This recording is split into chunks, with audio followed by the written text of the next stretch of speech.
सबसे पहले बात करेंगे, इस्लामाबाद हाई कोर्ट ने इमरान खान को वजीर आजम की हैसियत से मिलने वाले तहाइफ की तफसील फराहम करने की हिदायत कर दी है। तोशाखाना से तहाइफ की तफसील बताने के खिलाफ दरख्वास्त पर जस्टिस मियां गुल हसन औरंगजेब ने रिमार्क्स दिए कि जो लोग तहाइफ अपने घर ले गए हैं उनसे भी वापस लें। बाहर से आए सब तहाइफ अवामी जगह पर रखने चाहिए।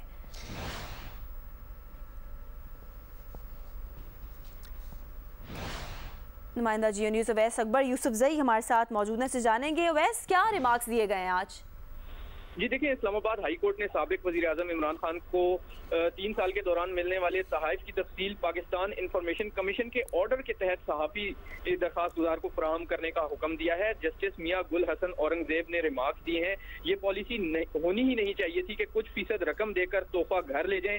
ऐसी पॉलिसी बनाने का मतलब तो ये हुआ कि तोहफों की सेल लगा रखी है। इस्लामाबाद हाई कोर्ट के जस्टिस मियां गुल हसन औरंगजेब ने साबिक वज़ीर आज़म इमरान खान को मिलने वाले तहाइफ की तफसील बताने का इंफॉर्मेशन कमीशन का ऑर्डर कलअदम करार देने की काबीना डिवीजन की दरखास्त पर आज समाअत की और deputy attorney general Arshad Kiani ने अदालत को बताया कि अटॉर्नी जनरल इस केस को देख रहे थे, लेकिन नई हुकूमत आने के बाद अब नई हिदायत लेने के लिए उन्हें कुछ मोहलत दरकार है। अदालत ने कहा कि इंफॉर्मेशन कमीशन ने साबिक वज़ीर आज़म इमरान खान को मिलने वाले तहाइफ की तफसील दरखास्त गुजार को फराहम करने का जो हुक्म दिया था उस पर स्टे ऑर्डर नहीं है। आप हिदायत ले लें, लेकिन तब तक इंफॉर्मेशन कमीशन के हुक्म पर अमल करें। जस्टिस मियां गुल हसन औरंगजेब ने रिमार्क्स दिए कि लोग आते हैं और चले जाते हैं, वज़ीर आज़म ऑफिस वहीं रहता है, जो भी तोहफा दिया जाता है वो उस ऑफिस का होता है, घर ले जाने के लिए नहीं। जो लोग 20 सालों के दौरान तहाइफ अपने घरों को ले गए हैं उनसे भी वापस लें। गुज़िश्ता 20 साल के तहाइफ को बेशक इसी तरह देख लें, अगर कोई आईनी तशरीह इस पर करनी है तो हम कर देंगे। इन तहाइफ को अवामी जगह यानी पब्लिक प्लेस पर होना चाहिए। जी ठीक है, बहुत शुक्रिया तफसील देने के लिए अवैस।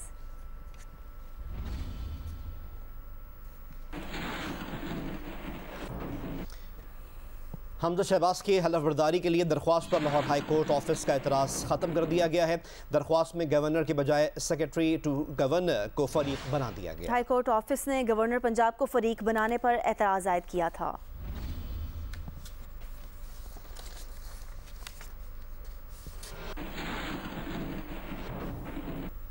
हमजा शहबाज को वज़ारत आला का वोट देने पर तहरीक इंसाफ का एक्शन। स्पीकर परवेज़ इलाही ने PTI के मुनहरिफ अरकान के खिलाफ रेफरेंस इलेक्शन कमीशन को भिजवा दिया।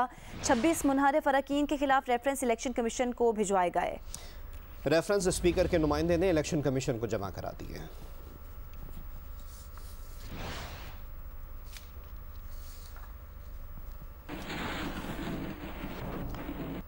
फॉरेन फंडिंग केस का फैसला 30 रोज में करने का हुक्म इस्लामाबाद हाई कोर्ट में चैलेंज किया गया है। PTI ने सिंगल बेंच के फैसले के खिलाफ इंट्रा कोर्ट अपील दायर कर दी है। जस्टिस मोहसिन अख्तर कियानी ने इलेक्शन कमीशन को 30 रोज में केस का फैसला करने का हुक्म दिया था। PTI के रहनुमा असद उमर ने इस्लामाबाद हाई कोर्ट में दरख्वास्त जमा कराई।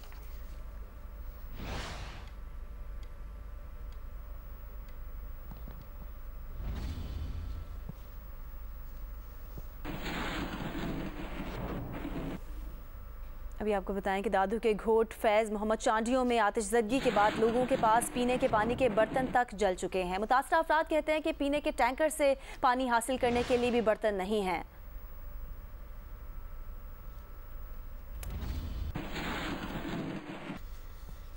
घोट फैज़ मोहम्मद चांडियों की मज़ीद डिटेल से हमें आगाह करेंगे नुमाइंदा जियो न्यूज़ अली नईम। फैज़ मोहम्मद चांडियों में लगने वाली आग अपने पीछे तबाही की कई दास्तानें रकम कर गई है। सूरत हाल ये है कि यहाँ पर दर्जा हरारत 42 से 47 डिग्री सेंटीग्रेड तक पहुँच जाता है। इस शदीद गर्मी के आलम में लोगों को पानी पीने का किस तरह से दस्तयाब हो, तो यहाँ पर हमारे साथ इस गोट के मकीन मौजूद हैं। पीने के पानी के लिए कुछ भी बंदोबस्त नहीं किया। हमारे पास जो थी जाल थी वो भी जलकर राख हो गई। जिस पर हम भर के लाते थे गद्दे गाड़ी पे वो भी जलकर राख हो गए। अभी मुख्तियार कार खुद बैठा हुआ है रोड पे, वो इफ्तारी भी वहाँ पर ठंडे पानी से कर रहा है, लेकिन उसे पता नहीं है कि हमें गर्म पानी कम से कम तो दे ना। 60 किलोमीटर के दायरे पर नलका वहाँ पर लगवाया था, वहाँ से भर के लाते हैं। पीने के पानी के लिए एक टैंकर तो मौजूद है, लेकिन ये लोग पानी का हुसूल आखिर करें तो कैसे, क्योंकि पीने के पानी को हासिल करने के लिए जो बर्तन हैं वो सारे जल चुके हैं। इनका शिकवा ये है कि इनके हलके के MP अजीज जुनेजो से ये पहले भी मुतालबा कर चुके हैं, कम से कम यहाँ पानी की लाइन खिंचवा कर दी जाए ताकि ये लोग पीने का पानी पी सकें। मजीद। वज़ीर आज़म शहबाज शरीफ से बरतानवी हाई कमिश्नर क्रिश्चियन टर्नर ने मुलाकात की है। उन्होंने वज़ारत उज़्मा का ओहदा संभालने पर मुबारकबाद दी। शहबाज शरीफ का कहना था कि पाकिस्तान और बरतानिया के दरमियान तिजारती और सरमायाकारी के ताल्लुकात को स्ट्रेटेजिक सतह तक बढ़ाने की ज़रूरत है। वज़ीर आज़म ने बरतानवी वज़ीर आज़म बोरिस जॉनसन के खैर मकदमी ट्वीट पर उनका शुक्रिया अदा किया। शहबाज शरीफ का कहना था कि पाकिस्तान बरतानिया के साथ अपने ताल्लुकात को बहुत अहमियत देता है। बरतानवी हाई कमिश्नर ने दो तरफा ताउन को मज़ीद वुसअत देने के लिए पाकिस्तान के साथ मिलकर काम करने की ख्वाहिश का इजहार किया।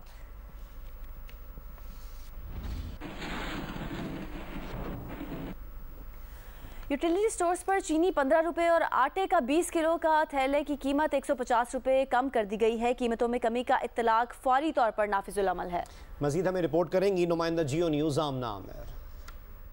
रमज़ान रिलीफ पैकेज के तहत जो गुज़िश्ता रोज़ वज़ीर आज़म ने जो है चीनी और आटे की कीमतों में कमी का ऐलान किया था और उसको जल्द नाफिज करने का कहा था। इसी के पेश नज़र जो है आज मुल्क भर के यूटिलिटी स्टोर्स पे जो है चीनी 70 रुपये फ़ी किलो कर दी गई है, उसमें 15 रुपये कमी की गई है। आटा जो 950 रुपये का थैला था 20 किलो का, वो 800 में आज फ़रोख्त किया जा रहा है। दीगर जो अशिया हैं रमज़ान रिलीफ पैकेज के तहत उनकी सेल जारी है। ताहम जो रमज़ान रिलीफ पैकेज के तहत जो सेल है उसको ID कार्ड से मशरूत कर दिया गया है। इससे पहले जो सिर्फ शनाख्ती कार्ड दिखाता था उसको सस्ती अशिया दी जाती थी, लेकिन बाकी लोग भी दीगर जो है बगैर शनाख्ती कार्ड के वही चीज़ें खरीद सकते थे नॉर्मल प्राइस पे, लेकिन अब ऐसा नहीं है। अब सिर्फ शनाख्ती कार्ड के साथ मशरूत हो गई हैं ये चीज़ें। और यहाँ पे जो मैं स्टोर में मौजूद हूँ G9 में, यहाँ पे ये सूरत हाल है कि चीनी जो है कुछ देर के लिए आई थी, ख़त्म हो गई है। और यहाँ पे आने वालों का ये भी कहना है कि हुकूमत ने चीज़ों की कीमतों में कमी की है, जो कि अच्छा इकदाम है, उनको रिलीफ मिला है।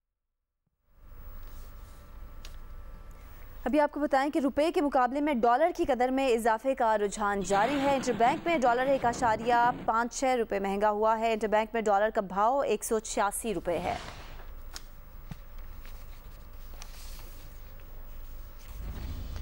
वफाकी वज़ीर ख़जाना मिफ्ताह इस्माइल का कहना है कि तारीख का सबसे ज़्यादा बजट खसारा और सबसे ज़्यादा तिजारती खसारा बुलंद तरीन महंगाई गंदम और चीनी जो हम बरामद करते थे दरामद करने पर मजबूर हैं। एक बयान में मिफ्ताह इस्माइल ने कहा कि रुपए की कीमत में तारीखी कमी, ज़र मुबादला के ज़खायर में रिकॉर्ड कमी और असद उमर साहब कह रहे हैं कि मईशत अच्छी है, गलत बयानी की भी हद होती है।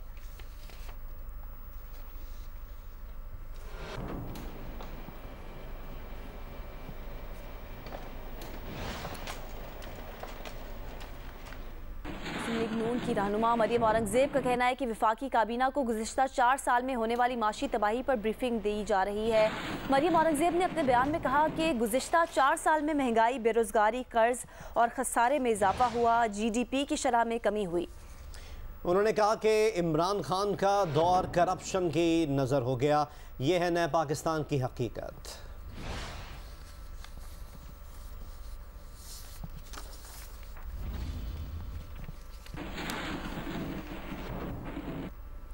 गवर्नर पंजाब का प्रिंसिपल सेक्रेटरी को ओहदे से हटाने का मामला, इसके मुतालिक अपडेट ये है कि चीफ सेक्रेटरी पंजाब ने प्रिंसिपल सेक्रेटरी का तबादला करने से इनकार कर दिया है। चीफ सेक्रेटरी ऑफिस का कहना है कि प्रिंसिपल सेक्रेटरी ने खत लिखकर अपनी जिम्मेदारियां निभाई। आइन की खिलाफ वर्जी पर गवर्नर को आगाह करना प्रिंसिपल सेक्रेटरी की जिम्मेदारी थी। चीफ सेक्रेटरी ऑफिस का कहना है कि प्रिंसिपल सेक्रेटरी की जानिब से उठाए जाने वाले एतराज़ात दुरुस्त थे। मज़ीद डिटेल्स हासिल करते हैं नुमाइंदा जियो न्यूज़ आज़म मलिक से। आज़म, अपडेट कीजिएगा।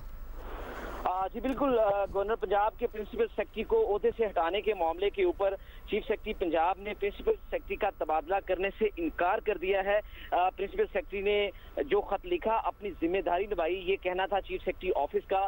चीफ सेक्रेटरी ये भी कहना था कि आइन की खिलाफ वर्जी पर गवर्नर पंजाब को आगाह करना प्रिंसिपल सेक्रेटरी की आईनी जिम्मेदारी थी, जो उन्होंने निभाई। प्रिंसिपल सेक्रेटरी की जान से उठाए जाने वाले एतराज़ भी दुरुस्त थे, ये कहना था चीफ सेक्रेटरी ऑफिस का। इससे कबल गवर्नर पंजाब मुस्तफाद चीमा ने एक खत लिखा था और कहा था कि प्रिंसिपल सेक्रेटरी को हटाया जाए, वो मुझे डिक्टेट नहीं कर सकते। अब चीफ सेक्रेटरी ऑफिस की तरफ से ये कहा गया है कि प्रिंसिपल सेक्रेटरी ने जो खत लिखा और उनको उनकी आनी जिम्मेदारियों से आगाह किया, वो बिल्कुल ठीक था, इसलिए उन्हें हटाया नहीं जा सकता। जी शुक्रिया आज़म हमें आगाह करने के लिए।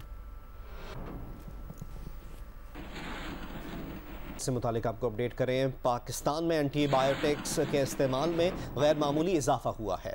गुज़िश्ता साल 120 अरब रुपए की एंटीबायोटिक अद्वियात इस्तेमाल की गई। माहिरीन का कहना है कि मरीजों की जानिब से इस्तेमाल की जाने वाली 70% से ज़्यादा एंटीबायोटिक्स गैर ज़रूरी थी। एंटीबायोटिक का गैर ज़रूरी इस्तेमाल रोकने के लिए सख्त इक़दाम की ज़रूरत है। मेडिकल स्टोर्स को बगैर नुस्खे एंटीबायोटिक दवाएँ ना देने का पाबंद किया जाए। निजी अस्पताल में मुतादी अमराज के माहिर डॉक्टर फैसल महमूद ने द न्यूज़ के रिपोर्टर वकार भट्टी से गुफ्तगू में कहा कि गुज़िश्ता साल पाकिस्तान समेत पूरी दुनिया में एंटीबायोटिक्स के इस्तेमाल में गैर मामूली इजाफा देखा गया। पाकिस्तान में कोरोना के 95% से ज़्यादा मरीजों ने इस बीमारी के इलाज में कतई तौर पर कोई किरदार ना होने के बावजूद एंटीबायोटिक अद्वियात का इस्तेमाल किया। गैर ज़रूरी एंटीबायोटिक दवाओं से इंसानी जिस्म में बैक्टीरिया की मुज़ाहमत बढ़ रही है और बैक्टीरिया के खिलाफ मौसर नई एंटीबायोटिक्स या तो महंगी हैं या मुल्क में दस्तयाब ही नहीं।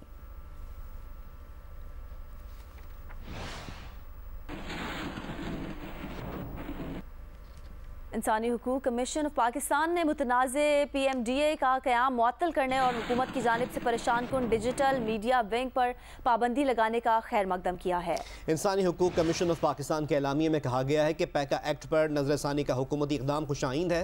पैका एक्ट पर नज़रसानी में तमाम स्टेक होल्डर से मुशावरत की जाए।